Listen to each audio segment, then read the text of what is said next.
नमस्कार। आज मैं आप लोगों को पूर्वी चंपारण जिले की एक ऐसी शख्सियत से रूबरू करा रहा हूं जो केसरिया विधानसभा की प्रबल दावेदार प्रत्याशी हैं और जदयू की नेत्री हैं शालिनी मिश्रा जी।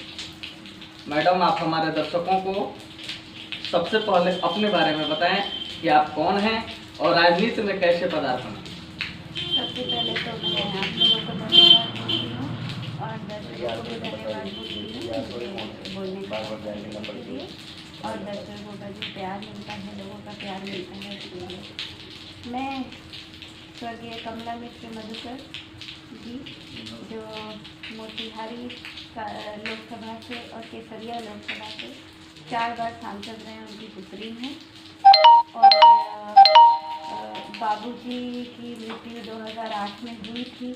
उसके बाद से मैंने लगातार बाबूजी क्योंकि सीपीआई में थे तो मैं सीपीआई का काम कर रही थी।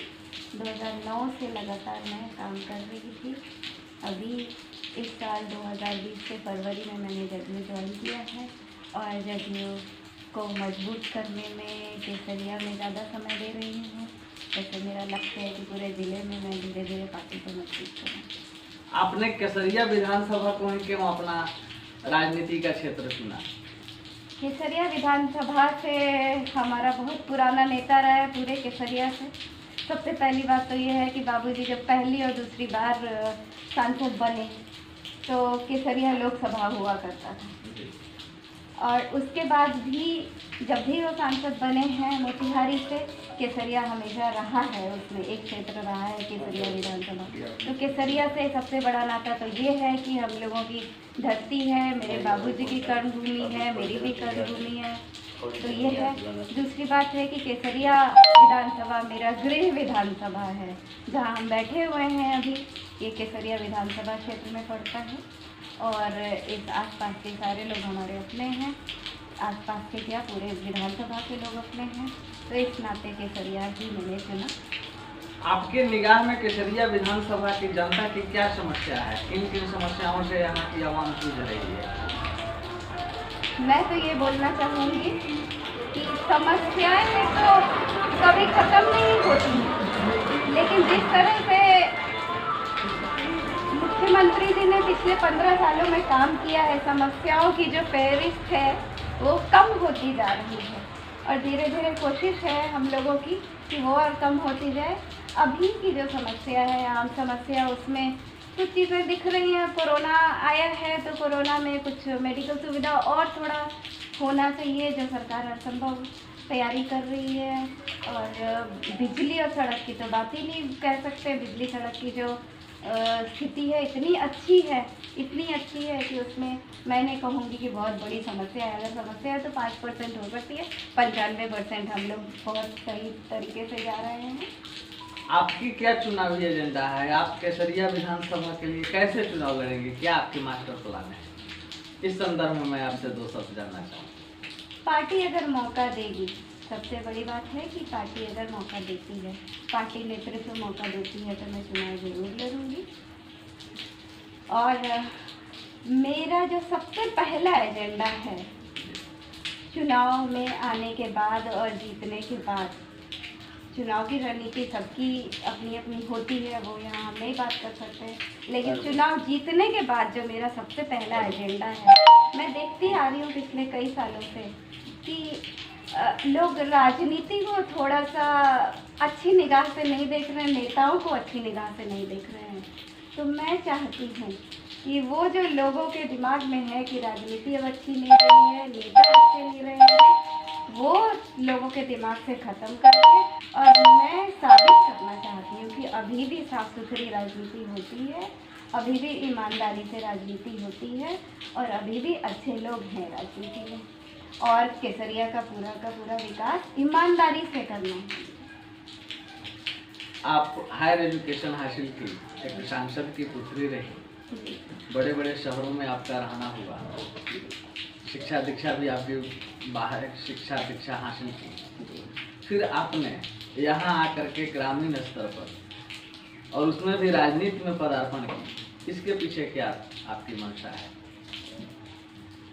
मैं शुरू से बचपन से ही मैंने देखा कि मैं काफ़ी संवेदनशील थी। जब भी किसी को कुछ परेशानी में देखती थी, गरीबों को देखती थी या लोगों की मदद करना। मेरे पास जितने पैसे बचपन में भी जितना मेरे पास होता था, बाद में नौकरी शुरू की, बाद में पैसे कम ज़्यादा होते गए, तो तब से ही मेरी आदत थी कि मेरे पास जितना है उसमें से कुछ मैं दूसरे लोगों की मदद में लगाऊं, समाज सेवा में लगाऊं। तो मैं उसके प्रति काफ़ी शुरू से ही मेरी रुचि रही है। इसकी वजह से मैं चाहती थी, लेकिन कुछ परिस्थितिवश 2009 से पहले नहीं कर सकती थी, क्योंकि मैं पढ़ाई कर रही थी, फिर मैंने नौकरी शुरू की, फिर परिवार की जिम्मेदारी, काफ़ी कुछ तो नहीं किया, लेकिन उसके बाद से मैंने शुरू किया। आप पिताजी आपके कम्युनिस्ट में रहे, कम्युनिस्ट की आपकी विरासत रही है, फिर आपने जदयू को ही क्यों चुना, जबकि बिहार में बहुत सारी पार्टियां हैं?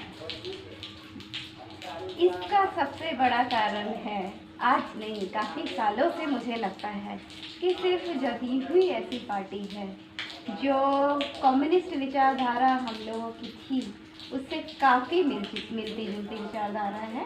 और माननीय मुख्यमंत्री जी का जो विचारधारा है उसको मैं काफ़ी सम्मान करती हूँ और उसको उनका आदर करती हूँ। उसकी वजह से मुझे लगा उनकी विचारधारा को आगे करना चाहिए, जो मेरी विचारधारा भी है। आप केसरिया विधानसभा के लिए महिला उम्मीदवार हैं, निश्चित रूप से हिम महिलाओं के लिए आपकी कुछ अलग सोच होगी। मैं अपने दर्शकों के माध्यम से आपसे जानना चाहता हूं कि महिलाओं के लिए आपकी क्या सोच है, यहाँ के युवा वर्ग के लिए आपकी क्या सोच है, और यहाँ के औद्योगिक क्षेत्र के लिए आपकी क्या सोच है, यहाँ उद्योग कैसे स्थापित किया जा सकता है?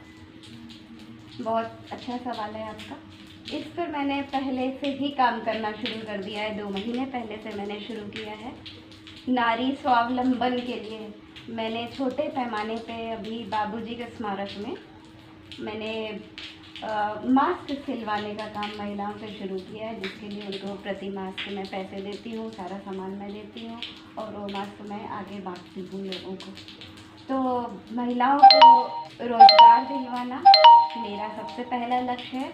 उसके लिए कुटीर उद्योग, आगे भी मेरे कई प्लान हैं कि मैं कुटीर उद्योग शुरू करवाऊंगी, उन लोगों से घर में कुछ काम करवाऊंगी, स्मारक में आके भी करेंगे, उनको जगह जगह सप्लाई करवाऊंगी, ताकि घर बैठे महिला सशक्तिकरण और महिला स्वावलंबन के संदर्भ में आपका क्या कहना है? बिल्कुल, महिला सशक्तिकरण से और महिलाएं जब स्वावलंबन पे आती हैं, तो स्वावलंबित होती हैं, तो समाज मजबूत होता है। एक नारी है जो घर को बनाती है, समाज को बनाती है, राज्य को और देश को बनाती है।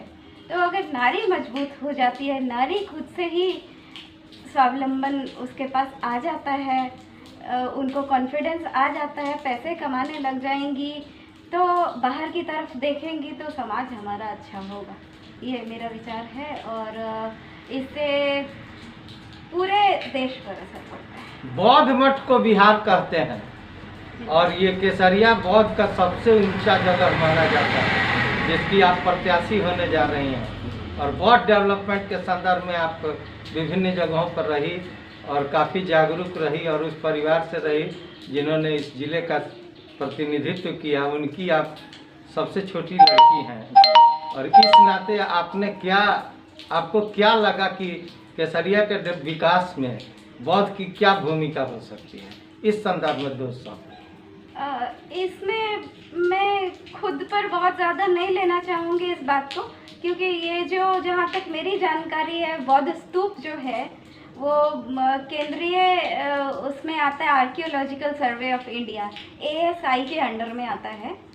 तो जब एक चीज़ ऊपर की तरफ जाती है, केंद्र सरकार में के तरफ है, तो उसमें बहुत किसी का योगदान बहुत ज़्यादा नहीं होता है खुद से करने का। लेकिन मैं ये कर सकती हूँ कि सरकार से मिलके, केंद्र से इसको विकसित कराने का, इसको ऐसी जगह बनाने का, सुंदर बनाने का काम करूँ, उनसे मिलके आग्रह करके, ताकि ज़्यादा से ज़्यादा लोग आएँ और यहाँ पे एक पर्यटन स्थल बने, जिससे कि रोजगार मिलेगा लोगों को।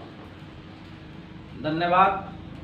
आप देख रहे थे शालिनी मिश्रा जी को, जिन्होंने बहुत ही कम शब्दों में अबला को सबला बनाकर केसरिया के डेवलपमेंट के संदर्भ में बताया है। मैं एस के कश्यप, जर्नलिस्ट, बिहार।